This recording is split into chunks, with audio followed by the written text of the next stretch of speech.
Nuestros pilares para aportar al desarrollo sostenible de O'Higgins son contribuir a mejorar la calidad de la educación, preferentemente la educación media técnica y profesional.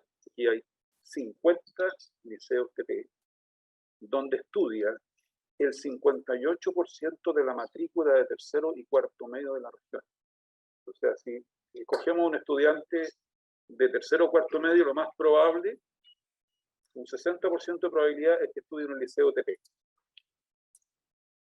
Por lo tanto, es muy importante para el aparato productivo, para el desarrollo social y económico, aportar allí.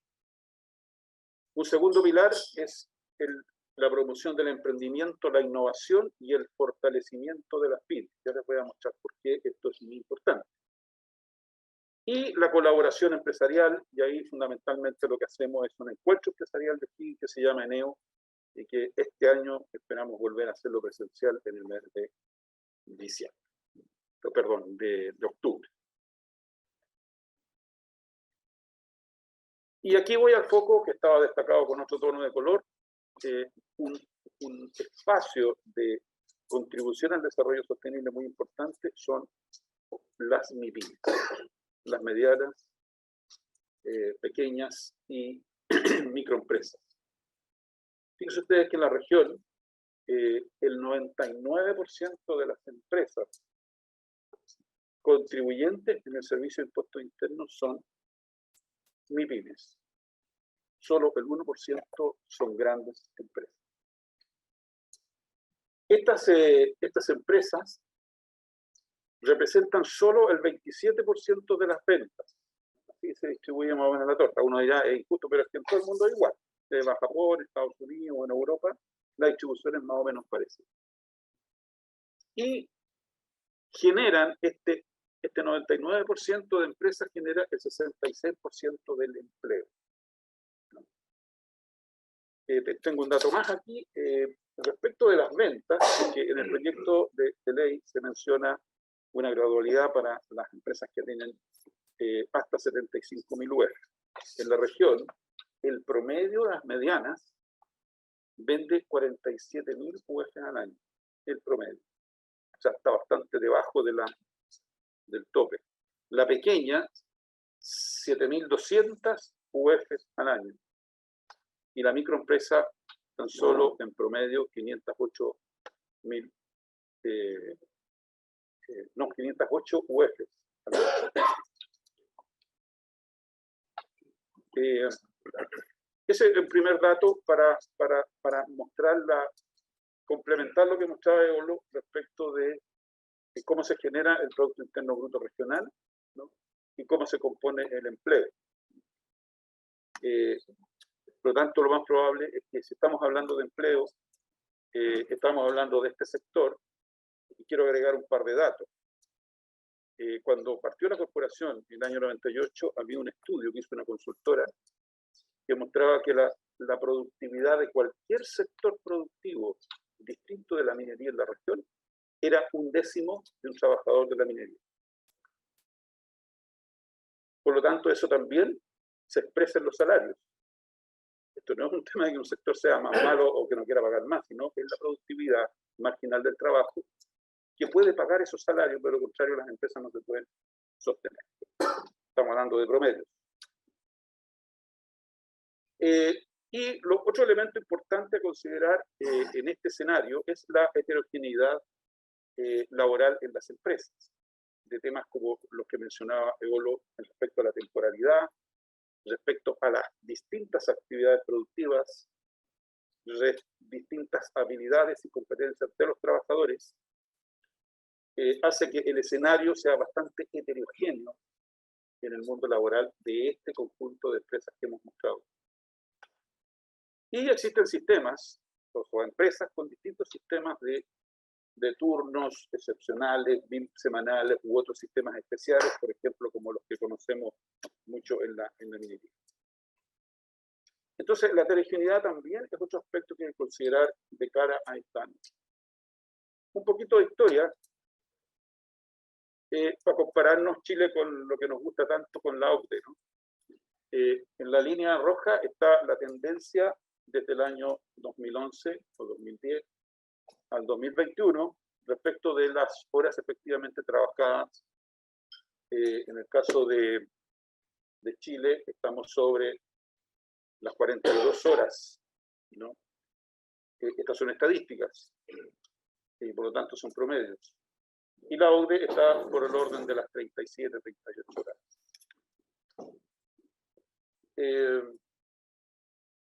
Si comparamos los países de la OCDE, ellos tienen un promedio de jornada legal de 42,2 horas y Chile bajó desde el 2001 al 2005 de 48 a 45 horas.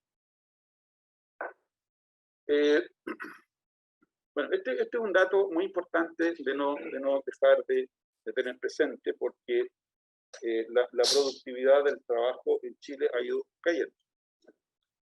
La productividad total de factores entre el 2000 y el 2021 ha tenido tasas decrecientes de crecimiento. Por lo tanto, en términos netos, somos menos productivos que hace 20 años atrás. Por lo tanto, cada peso pagado por un salario produce comparativamente menos que el al principio.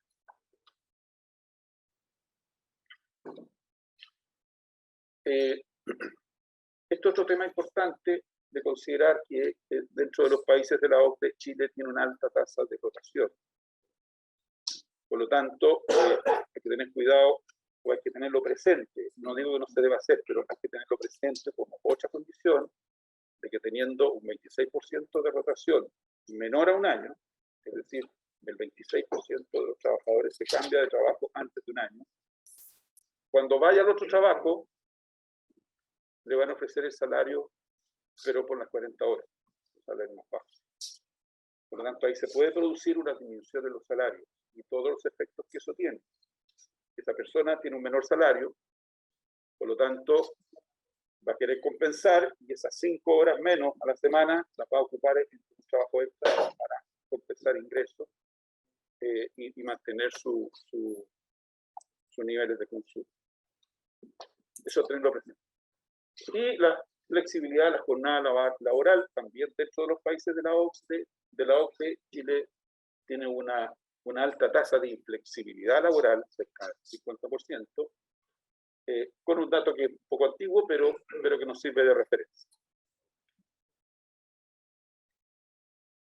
¿Cuál ha sido la experiencia? Este es un resumen que hizo la Comisión Nacional de Evaluación y Productividad, con datos del 2019, respecto del comportamiento o de cómo se implementaron en otros países mecanismos de reducción de la jornada laboral, la jornada legal. Y se extrajo como conclusiones generales de todas esas experiencias, uno, que se anunció la medida con años de anticipación, 1 o 2 años antes, permitiendo primero un proceso voluntario de adopción de una jornada laboral menor, como se está haciendo ahora. Este sello de las 40 horas que están entregando algunas empresas que ya han adoptado voluntariamente una jornada legal menor. Se entregan plazos de transición que diferenciaron, se entregaron plazos de transición que diferenciaron según el tamaño de las empresas y el impacto esperado de la medida. Tiene un resultado un poquito perverso que lo puedo comentar al final, pero también se han adoptado esas cosas, es decir, no todas las empresas se les aplicó el calendario de reducción al mismo tiempo, de la misma forma, sino hubo gradualidades segregadas según el tamaño de las empresas. Se promovió la flexibilidad laboral por un lado y la promoción de elevar la productividad para compensar los mayores costos laborales, porque eso es una matemática muy simple. Si yo pago tanto por 45 horas, ¿no? Y tengo que pagar lo mismo por 40, lo que debo decir es que la hora subió un 11% de precio. Y por lo tanto, esa compensación debe hacerse mediante aumentos de productividad. Y eso no ocurre así, ¿no? Eso hay que intencionarlo, hay que poner instrumentos públicos, políticas públicas a disposición para que eso ocurra. Se calculó la jornada acotada sobre el periodo de referencia mayor a una semana para permitir estos ajustes. Por ejemplo, que no hablar solo de la jornada de 40 horas semanales, sino hablar de una jornada mensual, de una jornada trimestral, para permitir que exista esa adaptabilidad o esa flexibilidad de hacer frente, por ejemplo, a lo que decía Olo, a la temporalidad o a la naturaleza de alguna obra que se esté desarrollando. Se permitió la reducción del sobrecosto asociado a las obras extraordinarias y se entregaron subsidios a las empresas durante el periodo de transición, precisamente para absorber este mayor costo vía mejoras en la productividad, cuestión que Chile hace rato que no ha podido hacer. En promedio, hay sectores que lo han hecho y lo siguen haciendo, por eso siguen siendo competitivos. La adaptabilidad en la jornada laboral. Bueno, la evidencia de estos análisis muestran que aumentar la productividad, la calidad del trabajo y la calidad de vida y la satisfacción de los trabajadores son los que persiguen estas reducciones de la jornada laboral. Por lo tanto, es algo deseable, tanto para la empresa como para los trabajadores.